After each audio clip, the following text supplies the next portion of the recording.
Hello, good morning students. हम आपका math का लेक्चर ले रहे हैं। इसमें 10 वीडियो आपका आएगा, पूरा मैथ का रिवीजन हो जाएगा और इसको अच्छा से पढ़ना। ये जो है आर पार वीडियो है, मतलब 40 में 40। ये सब्जेक्टिव भी हो जाएगा और ऑब्जेक्टिव भी हो जाएगा, दोनों सेम है। चलो देखो, हम शुरू करते हैं। इसमें ट्रिक भी बताएंगे कि एग्जाम में जो है क्वेश्चन कैसे हल करेगा कम समय में। तो पहला क्वेश्चन है, टाइप इसका देखो। पहला है 156 को अभाज्य गुणनखंड के गुणनफल के रूप में व्यक्त करो। तो इसको बनाने का दो तरीका है। पहला तरीका है, जैसे 156 लिखे, इसका एलसीएम निकाल लिए, 2 से निकाल लिए, 2 सते 14 बचाए 2 अठे 16, फिर 2 तिया 6 दूना 18, फिर 3 से 13 बार में, मतलब 2 स्क्वायर गुना 3 गुना 13, 2 2 को है तो 2 स्क्वायर गुना 3 गुना 13, देखो यहाँ है। लेकिन दूसरा तरीका क्या है, अब एग्जाम में ये नहीं निकाल पाएगा, क्या है, सीधे गुना कर दो। 2 स्क्वायर मैंने 2 गुना 2 गुना 3 गुना 13, 2 दूनी 4, 4 तिया 12, अब 12 गुना 13 करेंगे 156। कहीं भी तीनों ऑप्शन में 156 नहीं आएगा, इसमें 156 आएगा। तो दो तरीका से तुम बना सकता है। पहला 156 का एलसीएम निकाल के, दूसरा गुना कर दो, जो 156 आएगा वही आंसर। अब अगला क्वेश्चन देखो, धनात्मक विषम पूर्णांक किस रूप का होता है। देखो विषम पूर्णांक लिखा है, ये क्वेश्चन एक बार एग्जाम में आएगा। सम पूर्णांक होता है 2m के रूप में, 2m + 2 के रूप में, 2m + 4 के रूप में। लेकिन विषम जब आएगा तो 2m + 1, 2m + 3, 2m + 5 इस रूप का होगा। तो यहाँ देखो, ई विषम है, ई भी विषम है, ई भी विषम है। यहाँ लिखा है कौन विषम नहीं है, विषम नहीं माने सम। तो ये विषम नहीं है, सम है। कैसे सम है देखो, 6 गुना 1 + 2 8, 6 दूनी 12, 2 14, 6 गुना 3, क्यू का मान बदलते रहेंगे, इसका मान बदलते आएगा। तो कौन विषम नहीं है, 6q + 2 विषम नहीं है, क्योंकि 2 सम है। अब आगे देखो, अगला क्वेश्चन, अभाज्य गुणनफल, अभाज्य गुणनखंड जो है, इतना का रूप क्या है, कुछ नहीं करना, इसमें डायरेक्ट गुना कर दो।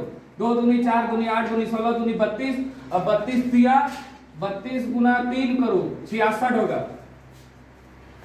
2 दूनी 4 दूनी 8 दूनी 16 दूनी 32, 32 दिया। क्वेश्चन हम गलत उतार दिए हैं, इसका आंसर 72 होगा। देख रहे हैं,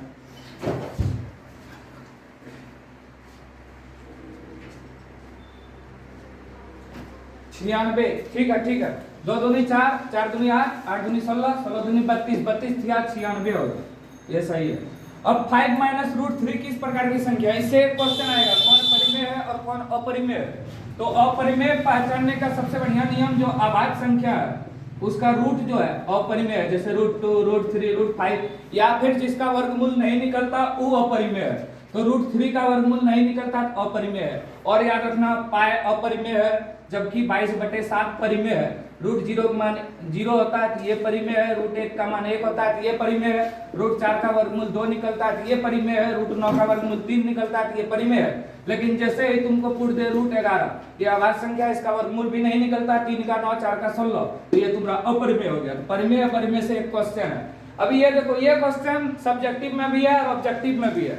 जैसे एक द्विघात बहुपद क्या होगा, जिसके शून्यकों का योग और गुणनफल दिया है। तो पहले योग दिया है अल्फा जोड़ बीटा 0, फिर गुणनफल दिया है अल्फा × बीटा। तो एक छोटा फॉर्मूला याद रखना, जब द्विघात बहुपद पूछे और योग और गुणनफल दे दे, तो सूत्र है x² - alpha plus beta × x plus alpha × beta.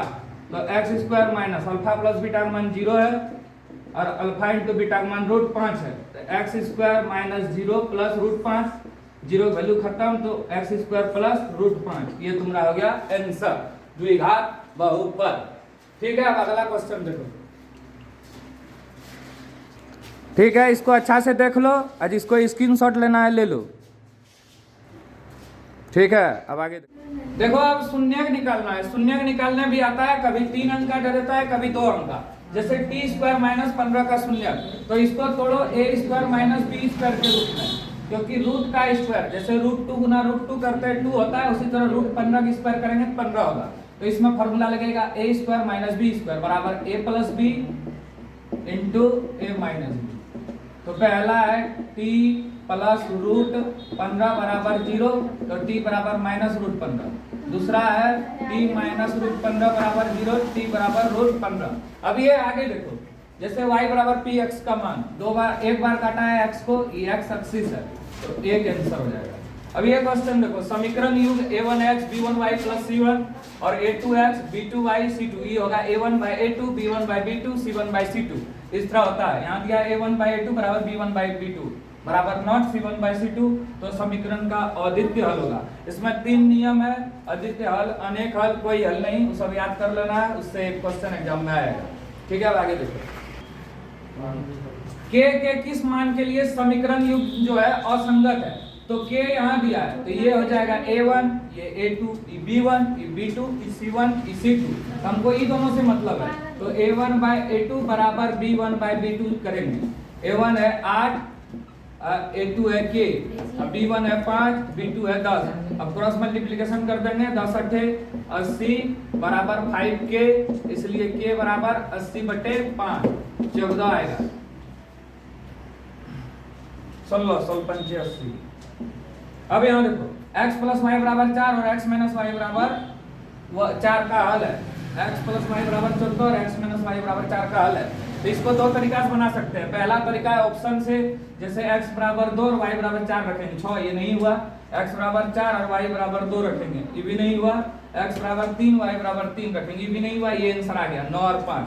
x बराबर 9 और y में 5 रखेंगे, 14। यहाँ भी रखिए, देखो x में 9, अगर उल्टा रखा x बराबर 5 तो y बराबर 9 तो नहीं होता समीकरण 2 में, क्योंकि ये वाला बड़ा होना चाहिए, क्योंकि यहाँ प्लस में है। और दूसरा है, इसको निकाल भी सकते हैं। दूसरा तरीका है, इसको निकाल सकते हैं। देखो कैसे निकालेंगे।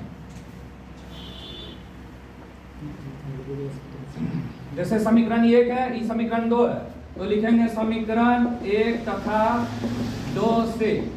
समीकरण 1 है x + y बराबर 14, समीकरण 2 है x - y बराबर 4। दोनों कट गया, 2x बराबर 18, तो x बराबर 18/2 9 आया। अब x का मान कोई भी समीकरण में रख दो, y का मान आ जाएगा। x का मान जो है समीकरण 1 में रखने पर, समीकरण 1 है x + y बराबर 14, x का मान 9 आया, 9 + y बराबर 14, तो y बराबर 14 में 9 घटा 5 आ गया x और y। तो इस तरह भी करके तुम बना सकता है। ठीक है, थैंक यू। अगला वीडियो कल।